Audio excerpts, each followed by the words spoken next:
Hello, everyone, and welcome back to the Language Arts Gallery. Today, we're going to be talking about day 4 of writing a book review for young learners. We're going to be talking about writing an effective conclusion.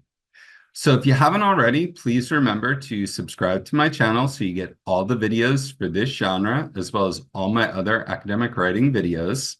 And if you're interested in this resource or any of my other academic writing resources, you can find that linked in the video description. So let's get started talking about a great conclusion. So we've been talking about what a book review for young learners includes. And remember, we said that this is geared towards roughly 7 or 8-year-olds. And we're not expecting them to write extensively, but maybe half a page to a page. And what we'd like them to include is an introductory sentence where they identify the title of the text and the author, a short summary of the book. And it doesn't have to be extensive. It's just what happened in the beginning, the middle, and the end, the writer's opinion and why they feel that way. And we've talked about language for introducing our opinion and language for cause and effect, explaining why we feel that way. And finally, a suggestion as to who we think should read this book. So here we've got our mentor text and we've got our introductory sentence. This is a story, A Visit to the Desert, that I read with my students. I didn't know the author of this text, and that's okay.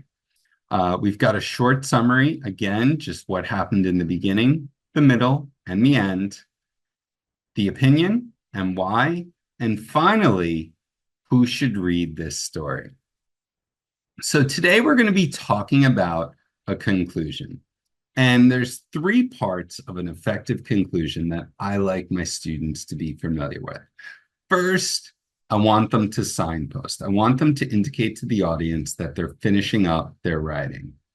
I want them to restate their main idea, and I want them to leave the audience with a final thought. Now, these are 3 very simple elements of a conclusion, but they're very, very important because these are geared towards moving our young writers towards being more proficient academic writers as they get to high school and university. These are the same rhetorical features that we're going to find in conclusions when we write persuasive essays, when we write opinion essays, when we write cause and effect or problem and solution essays. And even as we go on to university and we write our research papers. So we need to signpost and we need to restate a thesis. In this case, we're restating our opinion of the book, and we want to leave our audience with a final thought. So let's talk about the first part, signposting. So I think this is a great opportunity to introduce simple stock phrases to our young learners. And what you choose to introduce is going to depend based on the level of your students, and you know your students best. I usually always start with in conclusion. It's simple and my kids remember it. Sometimes I use to wrap up. It's a little less formal. And my kids are also familiar with that because I say it in class all the time. Okay, let's wrap up. So they know what that means. If you've got students who you feel are able to process some other language, you can include things like to conclude, to close, and summary. But I usually focus on these 2 phrases, in conclusion and to wrap up. Retelling our main idea. Now, again, this is something you may choose to adapt depending on the level of your students. I have some students who struggle with their writing. They struggle with the rhetorical features of their writing. In that case, I have my kids take it from the beginning of their essay or the beginning of their book report and move that same sentence down below. I want you to use the same exact words. We're just saying the same thing in a different spot. Ideally, I would like them to paraphrase and use different language, but not all my students can do that. So the important thing is, again, these kids get an understanding of the rhetorical features of English academic writing.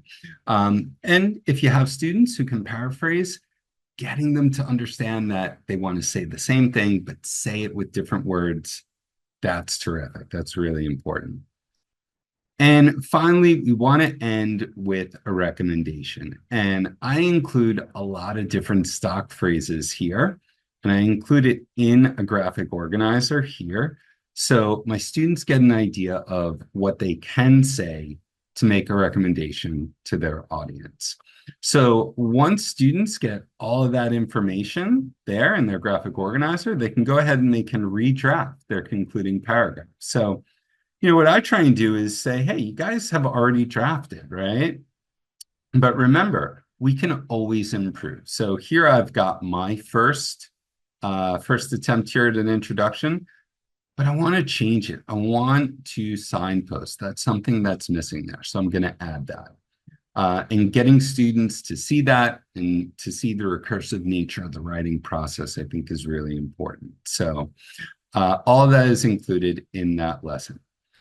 So thank you so much for joining me for day 4 of writing a book report. Please remember to subscribe to the channel so you get all 5 days of this genre, as well as my other academic writing lessons. And I'll see you in our next video at the Language Arts Gallery.